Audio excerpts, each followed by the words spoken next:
You've entered Bookstorm with Kristen Civiletto and me, Chris Storm. This is a podcast devoted to best-selling books that matter, books that make a difference.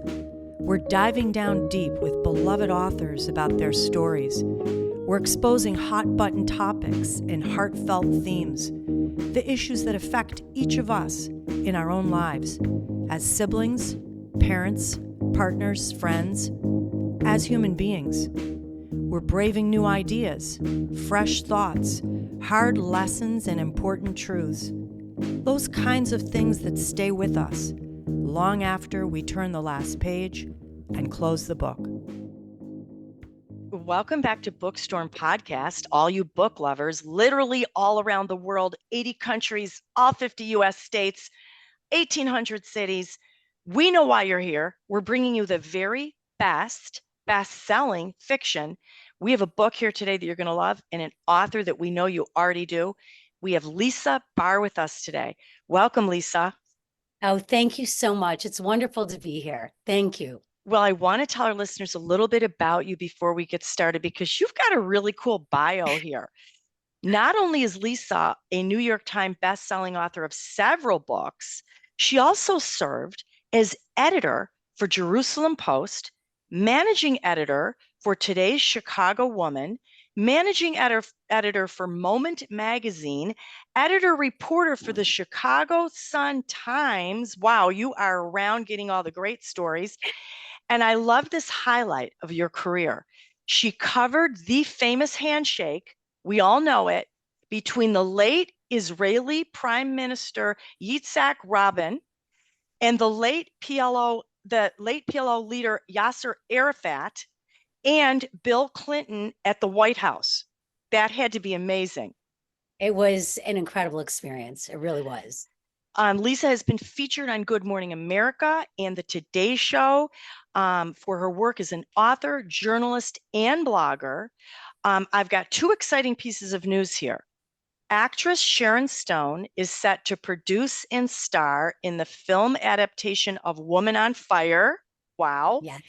And then we just found out that the Washington Post has named this book that we're here to talk to Lisa about today, The Goddess of Warsaw, as one of their top 10 book picks for the month of May. Wow. Lisa lives in Chicago with her husband and 3 daughters. And I have to add this because this really hit my heart. This book is about World War II, the Warsaw Ghetto. We may get a little choked up while we're talking about it, but you are the daughter of a Holocaust survivor.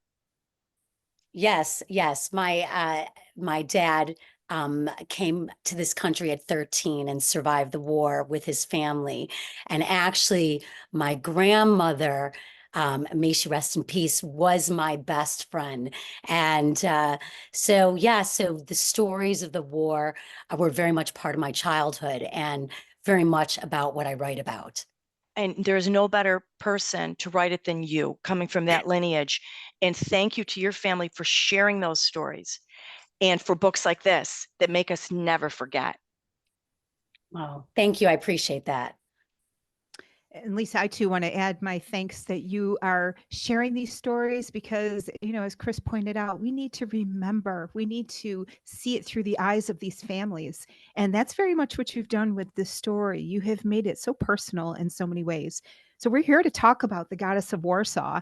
And I won't give away any spoilers, but I do like to give the listeners just a little bit of the background of what's going on with your story. And if you want to add anything at the end, please, we would love for you to do that. Now, in this story, we have a legendary Hollywood screen actress, and she's called a goddess because she is at that level. And she has a very dark secret about her life in the Warsaw Ghetto during World War II. So our story has 2 different elements to it. We're transported first to Los Angeles in 2005, and the very popular actress at the time, Sienna Hayes, she wants to work behind the camera. She wants to be a director and take that next step in her career. And this is back in 2005. She meets Lena Browning, this very mysterious and very successful golden age movie star. And Sienna thinks this is her big break. She wants to tell her story. She doesn't realize that this story is far darker than she could have ever imagined. Before Lena Browning was Lena Browning, she was Bina Blonsky, a Polish Jew whose life was upended, of course, during World War II, but especially in that ghetto in Warsaw. So we also have part of the story that is set in Warsaw in 1943. And Bina's family, they are part of the Jewish elite, but they are now all confined to this ghetto in Warsaw. And they are determined to fight back in every which way that they can. Bina volunteers because she is blonde. She doesn't look like what they might expect the typical Jew at that time to look like. So she was able to slip back and forth and undertake some espionage activities. But she's got a very complicated life. In fact, she falls in love with someone maybe she shouldn't. And these complications begin to escalate and escalate. When she comes to the United States and is rising in Hollywood, we start to see where this dark past is coming back in so many different ways to further complicate things. But she's going to draw on all of her abilities, her past, to save the people that she loves. It is such an exciting story. I hope I didn't give away anything. Oh my, as far I'm as a just thinking spoiler. to myself, you're so hired. Like Oh. that was Take me. that was the perfect summary. I just sat here in awe. So thank you for that. That was actually spot on. Perfect. Thank you. Well, I've Thank got to you. say, Bina really hit our heart because she started out as an actress, never knowing what her life was going, where it was going to lead her and what would be asked of her. So my first question just focuses on her. I love when she said this quote, "That's survival. It always comes down to a choice, never a compromise. The choice is ugly. A normal means to an end won't work. It is those things one would never do that one must do in order to survive. I am not a psychopath. I'm an avenger. There's a difference." I love that quote. The rebellious efforts of the Warsaw Ghetto prisoners at first seemed futile and non-impactful in regard to war in a greater scale. But we soon learned that every small rebellion does matter. Could you expand upon the importance of Bina's strength and courage to do the things she never could? And how do those small things make a difference? You know, first of all, I always love stories about, I mean, Bina was a little more than ordinary, but ordinary people doing extraordinary things in a moment where you basically have a gun to your head. It's either sink or swim. And I love when my characters swim, but they have to fight against, the tide. And so Bina had lived a life of privilege, as you mentioned, but she also was blonde, blue-eyed, and not your typical a stereotype for a Jewish woman. And she also was smart and was an actress. So all these skills when it comes to survival are, next level. And so when her family and terrible things happened to her, and she knew it was an us or them type of situation, that she was going to rise to the occasion. So she, at her heart, she was strong, she was stubborn, she was resilient. She went after a love that she shouldn't have gone after. And all these things, when it comes to survival, is very important. So I really needed to showcase Bina as a young woman, because in the different parts of the book, you have, Bina as a 23-year-old, Bina as in her 30s, and then later on after she achieved her, success. But the core of Bina never changes throughout. It's almost like her personal war began and it never ended. So I feel, I've always, I guess my brand is, history, passion, suspense, and strong, fiery women.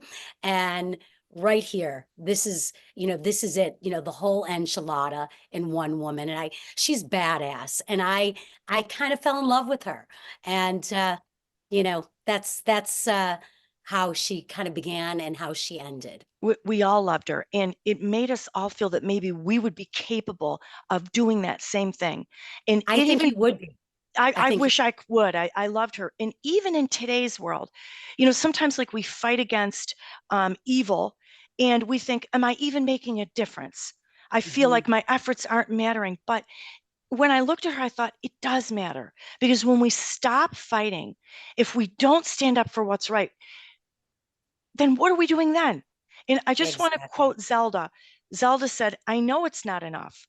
It's not enough to win, but it's enough to cause plenty of damage and make a stand, which is the only win we've got.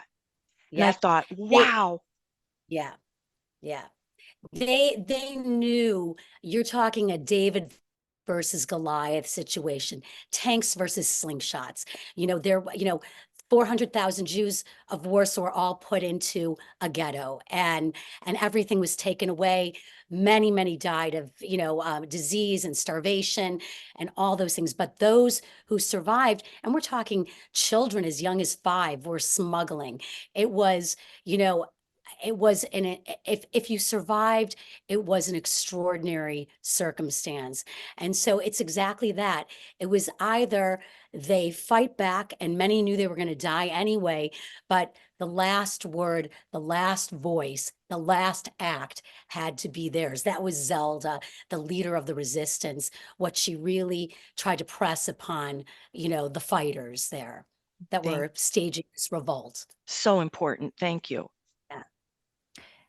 If I don't get choked up, I'm going to be very impressed That's how because I I want feel to. too. Oh yeah, I want to jump off that actually with this next question. There's a very powerful scene in your book that references Masada, Yeah. and I didn't fully appreciate the element of dignity that underlies that historical event. And I've been there. I can't even talk about it without getting emotional. Can you tell us a little bit more about the story of Masada, what happened there, and why is dignity and death so important in your story? It's an excellent question. And I think, I've been there, I've climbed Masada. Every soldier in Israel actually ends their training, at sunrise on Masada. And it is the story. I mean, I don't condone suicide, so I just want to say that here, but it was a fortress, a mountain fortress, a palatial mountain fortress, and that was in approximately 73 BC. And it was during the Roman Jewish War, and it was the last stand of the Jewish patriots. And they could either be taken down, captured, and murdered by the Roman army at the time, or they decide they're going to die with dignity their way. And so this is a very, very powerful story and a very powerful choice for a human. Do you either live a little longer and you're going to die anyway? Or do you fight back, or do you, die at your own hand and your way? And so this theme is in the book without giving away spoilers. It happens, and it's probably the chapter in the book that every time I edited it or reread it or proofread it, whatever, I would cry each time. And it's a very powerful stand. It has to do with young women. I'm a mom of 3 young adult daughters, and it's just very powerful to me. I wanted to showcase, I think the theme of the book is sort of a new version of Masada. Masada was years and years ago. The Warsaw Ghetto uprising was the single most important revolt for Jews during the Holocaust under the Nazis. And what it did is it sent a message to all the Jews in concentration camps, specifically through Eastern Europe, to fight back. Even if it's your last bullet, fight back. And so, that's kind of who I am as a person. I think my grandmother that I mentioned earlier, she was a Holocaust survivor, lost all of her family in Auschwitz, but she was always filled with joy and so proud of her legacy. And she said to me, whatever I write or whatever I do, always take a stand and don't be afraid, no matter what. And so that theme, the theme of Masada or the Warsaw Ghetto uprising, is really a metaphor for exactly what you described. Yeah, how beautifully put. My goodness. In fact, I see that echoed even in Lena Browning's life. And again, I won't give anything away, but she handled things on her terms. And Yes, that's the significance too that still reverberates today. The dignity and the choice. And exactly. beautiful, beautifully put. And that theme played out in the book in ways that were very powerful. I would love to see you write a story about Masada because I want to see that also on the big screen. I've always thought that would be so powerful. So I hope that you get writing. I will take note of that. It's Okay. funny. As my third grade project, I went to a Jewish day school. I chose Masada, and I had to build Masada. So it was a big moment. But I've really always had that in the back of my mind. It's funny that you say that. It's so Very interesting. important, so important. And thank you for sharing it. Okay, I'm going to take a little turn here because Yeah. we loved this part of the story. And I'm not going to mention any names, but there was a passionate love in this story between mostly, okay, a woman passionately in love with a man. We're not going to say what happened in return, but it was an unrequited love, a longing, a deep yearning that Hitler and all of his atrocities could not extinguish. That's what hit the reader. Then we also see in the midst of war, the celebration of Passover. I loved that scene. Even though there's looming abduction and torture and death, they had the Passover. Some people may think there's no time or place for these types of things during a fight for survival. But the reader started to wonder if it is these very things, love, faith, that are magnified during our desperate times because we need them more than ever. Do we start to understand our finite existence and that we've just got to seize what life we still have? It's really the crux of the whole thing because I think that is what they were fighting for so that they continue to love. They can continue to have passion.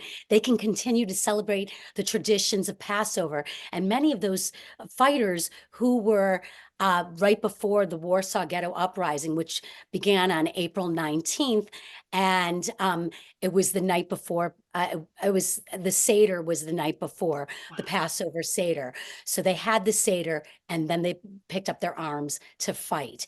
And so, but many of those fighters were not religious at all.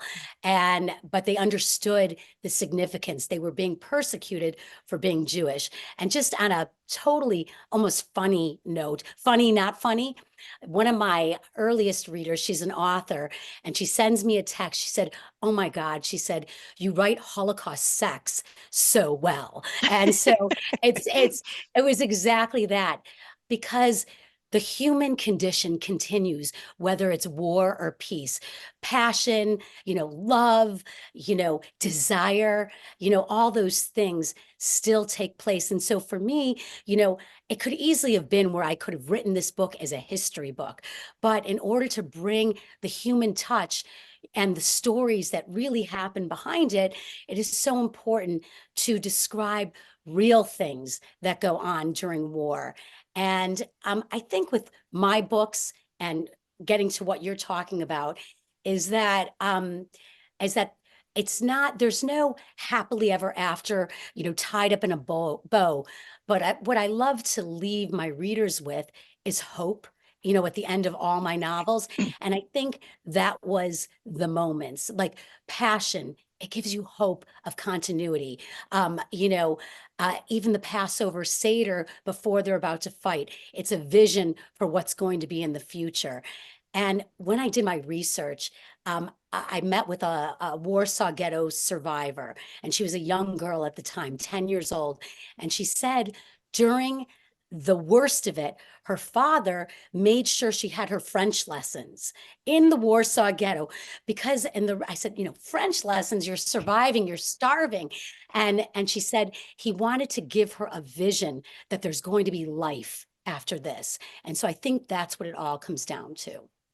I felt it was so important. And as the reader, I also felt that you gave all of us hope today that we could be imprisoned in bodily form and we could be starved, but you cannot take away what is in our heart. We Yeah. still are going to love. We're still going to have faith in our God. We're still going to hold out hope. And I just felt that it spoke so strongly about humanity, the resilience of humanity against evil. Yeah, no, I agree with you. And given it's also writing this book, you can imagine this is something that took place 81 years ago, but it's eerily relevant to what's going on in today's world. And so I always say that while hate feels like it's trending right now everywhere, love wins in the end, always. And so that's where I go, and I try to hold on to during these very difficult times right now. And it's just crazy how many things that I wrote in this book when I started my research 2 years ago are very relevant to what's going on right now, and So hard true. and So hard. true. Yeah. But timely. That's why this book is very And timely. Yeah. Chris and I spent a great deal of time talking about that very issue with respect to your book, actually, the past couple of days. I want to ask you about a different angle in your story. The theme of recording or filming figures very prominently in your story. In fact, at one point, Bina felt something so strongly that she felt she needed to write out her experience to fully process it. Others insisted on filming some horrific events. They used it for propaganda purposes, and they even later recreated them. So I wanted to ask you about that, because does filmmaking allow us to maybe have the ending we desire, even if it's staged? Or is there something else to this processing information by recording and filming and artistically looking at it? Well, I think, as someone who had diaries and journals all through the years, I know that, whatever it was that I wrote down was in the height of my emotion. I'm in love with so and so, and, in seventh grade or whatever it was. And when I wrote it down, it's like I could save and savor that moment, and I can go back to it. So I think in the case that you're talking about, where there's one moment that Bina writes it down, that she didn't want to forget a single thing that happened without giving away spoilers, that happened in a very passionate moment. Interestingly, her husband was part of a very real group. As you know, it's historical fiction, so there's a lot of very real things that happen in this book in real life that are fictionalized. But her husband was a journalist who recorded everything because he knew when thinking that all the Jews were going to be destroyed, and he wanted to get everyone's history recorded, and they actually put it in milk cartons and buried them in real life, of the history of what happened to the Jews in the ghetto. And in the bigger picture of filmmaking, we all love to see, good versus evil, and then a happy ending, or you get the bad guys in the end. And so I think from everyone's perspective, the Nazis, they wanted to film everything because they wanted to showcase the triumph of the Reich and how they defeated, everyone, and the Jews of Europe, and, they wanted it all recorded. And so everyone, I believe, records it either through film or through writing so that it will be remembered long after we're gone. And I also think that's the beauty of writing books, that the same exact thing. And like I said earlier, it's not exactly wrapped in a bow, but my purpose is to give the readers hope with a very difficult story, but a hope and continuity. And I think that's what it all comes down to. Yeah, I kept thinking about how using writing as kind of a device for us to look at the past and examine things again, Yeah. so we don't forget.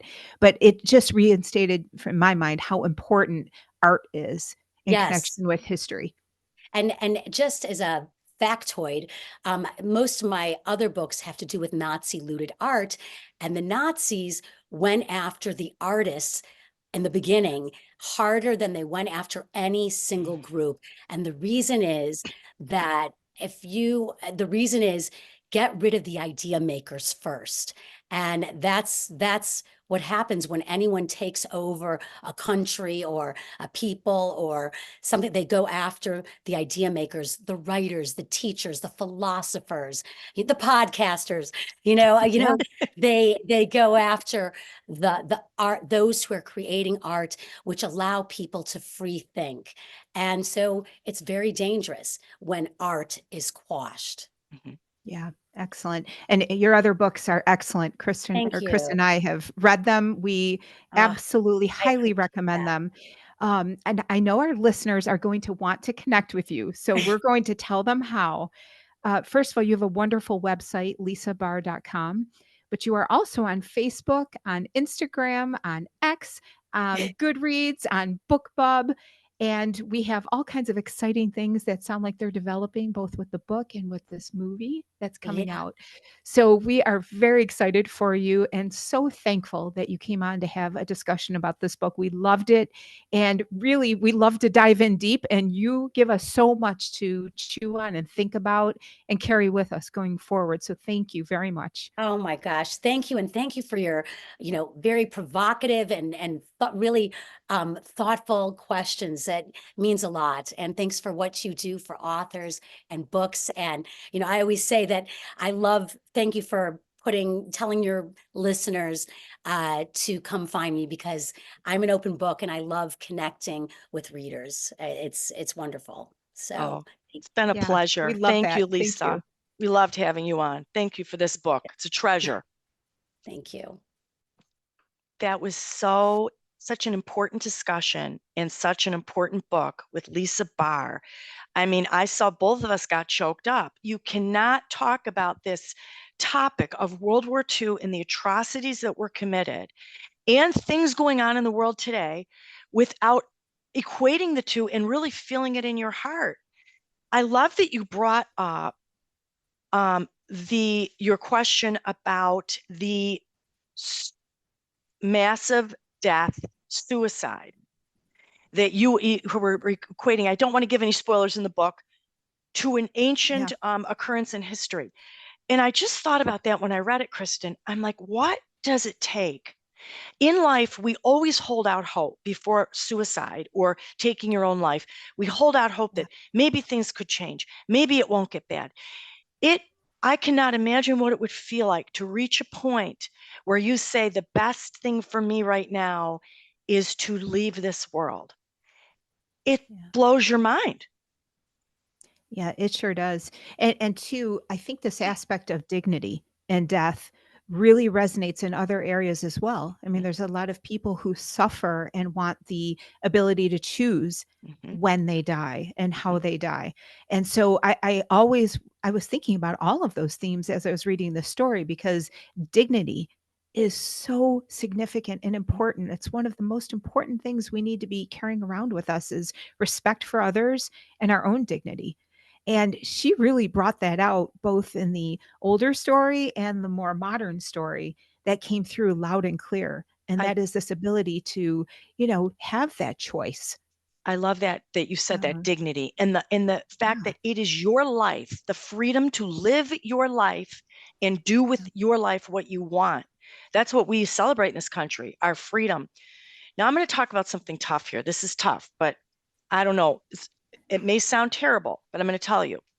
Okay, we had the horrific Nazi officers, and every now and then there'd be a mini triumph where a bomb would explode and they would be killed, or a knife would stab someone, or a bullet would pierce one of their wicked hearts.